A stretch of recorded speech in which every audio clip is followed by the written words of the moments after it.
Hello guys, good morning. Welcome back to my channel vlog with Ankita. আশা করি তোমরা সবাই খুব ভালো আছো, আমিও ভালো আছি।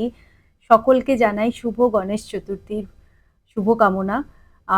আজকে বাড়িতেও আমি একটু ছোট্ট করে একটু গণেশ ঠাকুরকে টুকটাক, মানে টুকটাক বলতে ওই যেটুক নিজের মতন করে পারছি আর কি, সেরকম একটু দেওয়ার চেষ্টা করছি। তো অনিন্দ্য সব মানে আয়োজন করছে, ওই করবে মেইন পুজোটা। আমি ওকে একটুখানি টুকটাক গুছিয়ে দিয়ে এসে আমি চলে এসেছি কিচেনে। দুপুরের লাঞ্চের প্রিপারেশন, গণেশ চতুর্থী বলে কথা। গণেশ ঠাকুর একটু মিষ্টি মোদক খাবে, আমরাও একটু কিছু ভালো মন্দ খাই। তো আজকে ভেবেছি বানাবো পোলাও, ক্রিম দিয়ে পনির বানাবো, মানে বাটার পনির বলতে পারো বা পনির মশালা বলতে পারো, আর তার সাথে একটু আলু গোবি টাইপের ফ্রাই। তো এটা বেশ, মানে আমার মনে হয়েছে ভেজ দিনের জন্য সুন্দর খাবার আর কি। তো এসে কিচেনে ফটাফট করে সব রেডি ফেডি করে আগে পনিরটাকে রেডি করে নিলাম। পনিরটাতে একটু সাদা তেল দিয়ে একটু জিরে ফোড়ন দিয়ে একটা মিক্সি গ্রাইন্ডারে আমি টমেটো, আদা আর লঙ্কা বেটে নিয়েছিলাম। বেটে নিয়ে পেস্টটাকে ভাত তেলের মধ্যে ছেড়ে একটুখানি ফ্রাই করে ওর মধ্যে সামান্য একটু লঙ্কার গুঁড়ো, ধনে গুঁড়ো, জিরে গুঁড়ো ও নুন, চিনি, হলুদ আমি এখানে একদম অ্যাড করব না যেহেতু ক্রিম অ্যাড করব। এবং যখন এই মশলাটা একটু ফ্রাই হয়ে যাবে ওর মধ্যে আমি অ্যাড করে দেবো কাসুরি মেথি, যেটাকে আমি আগে থেকে একটু ফ্রাই করে রেখেছিলাম, যাতে ওটা ড্রাই রোস্ট করে রেখেছিলাম যাতে ওটা গুঁড়ো করতে সুবিধে হয়। দিয়ে ভালো করে নেড়ে যখন একটু মশলাটা কষানো হয়ে যাবে, তেলটা যখন ছেড়ে যাবে, ওর মধ্যে আমি অ্যাড করে দেবো একটু পরিমাণ মতন ক্রিম। জানি কারণ ক্রিমটা অনেকেই অ্যাভয়েড করতে চাও, কিন্তু ফাস্টিং এর দিনে একটু আধটু খাওয়া যেতেই পারে। পুজোর একটু স্পেশাল দিনে ক্রিম খেলে এমন কিছু ক্ষতি হয় না। ক্রিমটা দিয়ে ভালো করে নেড়ে চেড়ে আমি কিন্তু এখানে পনির অ্যাড, মানে ফ্রাই করিনি, কারণ হচ্ছে এই পনিরটা হচ্ছে ফ্রেশ মালাই পনির। তো এটা যখনই তোমরা মালাই পনির আনবে কখনো ফ্রাই করবে না, ওটার টেস্টটা চলে যায়। পনিরটা দিয়ে ১-২ মিনিট ফুটিয়ে নিয়ে বাস আমার পনির ডান। পনির বাটার মশালা বলতে পারো বা ক্রিম পনিরও বলতে পারো। তারপরেই চলে এসেছি পোলাওয়ের জন্যে। আগে থাকতেই বলে রাখি, প্রেশার কুকারের অবস্থা দেখে ভেবো না যে আমার প্রেশার কুকার নেই। এটা আমার নতুন প্রেশার কুকার, ডিশওয়াশারের জন্য এই অবস্থা। এনিওয়েজ, জোকস অ্যাপার্ট, তো প্রেশার কুকারে আগেই দিয়ে দিয়েছিলাম সাদা তেল এবং ঘি, দুটোকে আমি হাফ হাফ করে দিয়েছিলাম। তার মধ্যে তেজপাতা, গোটা গরম মশলা ফোড়ন দিয়ে দিয়েছি। দিয়ে চালটাকে আমি ১ ঘন্টা আগে ম্যারিনেট করে রেখেছিলাম। এটা কিন্তু গোবিন্দভোগ, ইন্ডিয়াতে গোবিন্দভোগ চাল বলে, বাট এখানে গোবিন্দভোগ চাল তো পাওয়া যায় না প্রপার, যেটা আমাদের গোবিন্দভোগ চাল পাওয়া যায় সেরকম পাওয়া যায় না। এইটা হচ্ছে চিনি গুঁড়া চাল, তো এইটাকেই আমরা গোবিন্দভোগ চাল হিসাবে খেয়ে আসি। তো আমি এতগুলো বছর ধরে খাচ্ছি, আমরা এখন ইউজ টু এগুলোতে।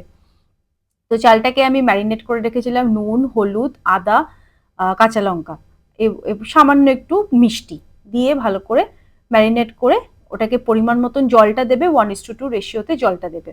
দিয়ে ওটাকে ৩টে সিটি ইজ গুড এনাফ। তারপরের রান্নাতেই আমি চলে গেছিলাম হচ্ছে আলু আর গোবি ফ্রাই। আলু আর গোবি ফ্রাইটার জন্য দেখো আমি সাদা তেল নিয়ে নিয়েছিলাম। সাদা তেলের মধ্যে মৌরি, সর্ষে এবং কারি পাতা এবং অল্প একটু জিরে ফোড়ন দিয়ে ওর মধ্যে আমি দিয়ে দিয়েছি কেটে রাখা আলু আর ফুলকপিটা। একটুখানি ভাজা ভাজা হলে ওর মধ্যে দেবো নুন, হলুদ গুঁড়ো, সামান্য একটু লঙ্কার গুঁড়ো, আর আমি একটা হোমমেড মশালা ড্রাই রোস্ট করে বানিয়ে রেখেছিলাম। যদি তোমরা রেসিপিটা জানতে চাও আমাকে কমেন্ট বক্সে জানিও, আমি শেয়ার করে দেবো। এই মশলাটা দিয়ে তার সাথে কুচি করে রাখা টমেটো এবং কাঁচা লঙ্কা, এই রান্নাটায় পার্টিকুলারলি কোনো জল পড়বে না। আমি সিম্পলি যে টমেটোর যে জলটা, সেই জলটা দিয়েই কিন্তু এই রান্নাটা পুরোটা হবে। এবং তার সাথে অ্যাড করে দিলাম স্বাদ মতো নুন এবং মিষ্টি দিয়ে ভালো করে নেড়ে চেড়ে আবার একটু ফ্রাই করে ওটাকে ঢাকা দিয়ে রাখবো ফর 5 to 10 মিনিটস, যাতে আলুটা আর কফিটা সিদ্ধ হয়ে যায় এবং একটুখানি জলও ছাড়ে এবং সেই জলেই ওটা প্রিপেয়ার হয়। বাস ডান। নামানোর আগে একটুখানি ধনেপাতা আর ওপর থেকে একটু লেবুর রস দিয়ে নামিয়ে।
Dance class? So, are you tired? No? Not tired? Full on energy? Can I show you one? না এখন আর ডান্স দেখাতে হবে না, দেরি হয়ে ক্লাসে দেরি হয়ে যাবে। ঠিক আছে দেখো তাড়াতাড়ি, faster. Which speed should I do? Any first স্পিডই দেখাও, তাহলেই হবে।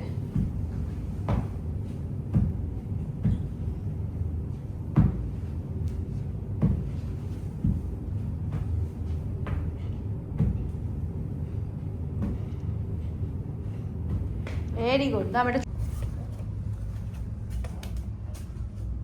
তুমি কি করছো? Bracelet making. ভালো হয়েছে না? সুন্দর দেখতে।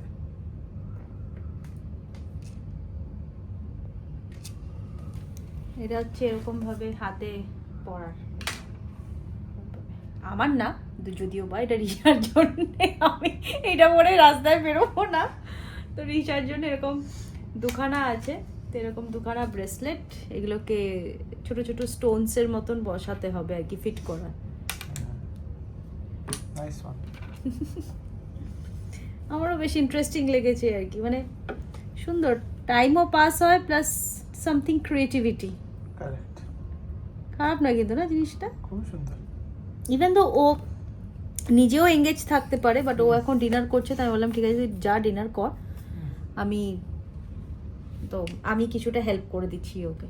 তো ওই জন্যে আজকে আমরা দুপুরবেলা গণেশ চতুর্থীর রান্না খেয়ে, মানে ভোগ বাগেরা খেয়ে মোটামুটি আমাদের তো ডান।